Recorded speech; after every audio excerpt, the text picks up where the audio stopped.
بسم اللہ الرحمن الرحیم۔ السلام علیکم دوستو، جیسا کہ آپ کو معلوم ہے کہ اس سے پہلے ہماری جو ویڈیو آئی تھی اس میں ہم نے کچھ عجیب قصبوں کے بارے میں آپ کو بتایا تھا۔ ویڈیو لمبی نہ ہو اسی لیے ہم نے اس کو 2 حصوں میں تقسیم کیا اور آج اس کی دوسری پارٹ ہم آپ کو پیش کر رہے ہیں۔ ایک ہی عمارت میں قائم قصبہ۔ امریکی ریاست الاسکا کا ایک چھوٹا سا قصبہ وائٹ ٹائر، جسے ٹاؤن انڈر روف بھی کہا جاتا ہے۔ یہ قصبہ کافی چھوٹا ہے اور یہاں کی آبادی 217 نفوس پر مشتمل ہے، جبکہ یہاں تک رسائی کشتی یا ایک سرنگ کے ذریعے ممکن ہے۔ مگر یہ باعث حیرت نہیں بلکہ اس کی انفرادیت یہ ہے کہ یہاں رہنے والے لگ بھگ تمام افراد ہی ایک ہی عمارت بیگیج ٹاور کے اندر رہتے ہیں، جو سرد جنگ کے عہد کے ایک فوجی بیرک ہے جس کی تعمیر 1974 میں ہوئی ہے۔ نیلا قصبہ۔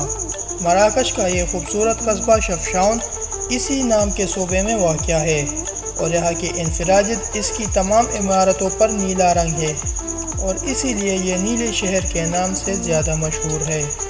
اس شہر کا ہر عمارت اور در و دیوار پر نیلا رنگ دراصل یہودی رواج کی یادگار ہے، جو صدیوں پہلے یہاں سے چلے گئے تھے، لیکن بعد میں آنے والوں نے یہ سلسلہ برقرار رکھا اور آج تک اس شہر میں بننے والے ہر گھر، ہر دکان، ہر مکان، یہاں تک کہ گملوں اور کمبوں تک پر نیلا رنگ ہی کیا جاتا ہے۔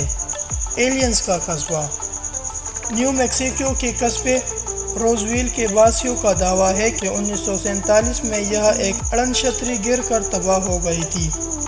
اس بات کو کچھ لوگ درست مانتے ہیں اور کچھ نہیں، تاہم اس کے بعد اس قصبے کو ایلین سٹی کی حیثیت سے شہرت ضرور مل گئی۔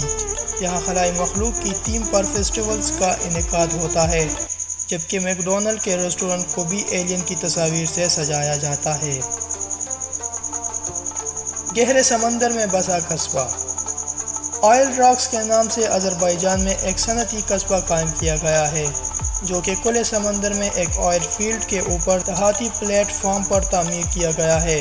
یہاں 2000 افراد کام کرتے ہیں، تاہم رہنے والوں کی تعداد نہ ہونے کے برابر ہے۔ وہ قصبہ جہاں مردوں کی تعداد زندوں سے زیادہ ہے۔ امریکی ریاست کیلیفورنیا کا قصبہ کولما 70 قبرستانوں کا گھر ہے اور ہاں، اوسطاً ایک زندہ شخص کے مقابلے میں 1000 مردہ افراد موجود ہے۔ اس کی وجہ یہ ہے کہ قریب موجود شہر فرانسسکو کے تمام قبرستانوں میں موجود میتوں کو یہاں منتقل کر دیا گیا تھا اور اب یہاں صرف گورکن، پھول فروش اور قبروں کی یادگاریں بنانے والے ہی مقیم ہیں۔ تو دوستو، یہ تھی ہماری آج کی ویڈیو۔ یقیناً آپ کو پسند آئی ہوگی۔ اگر آپ کو پسند آئی ہے تو چینل کو سبسکرائب کیجئے، ویڈیو کو لائک کیجئے، دوستوں کے ساتھ شیئر کیجئے اور ہمیں بتائیں کمنٹ میں کہ آپ کو کون سا قصبہ سب سے عجیب لگا یا سب سے اچھا لگا۔ تو ملتے ہیں نیکسٹ ویڈیو میں، تب تک کے لیے اللہ حافظ۔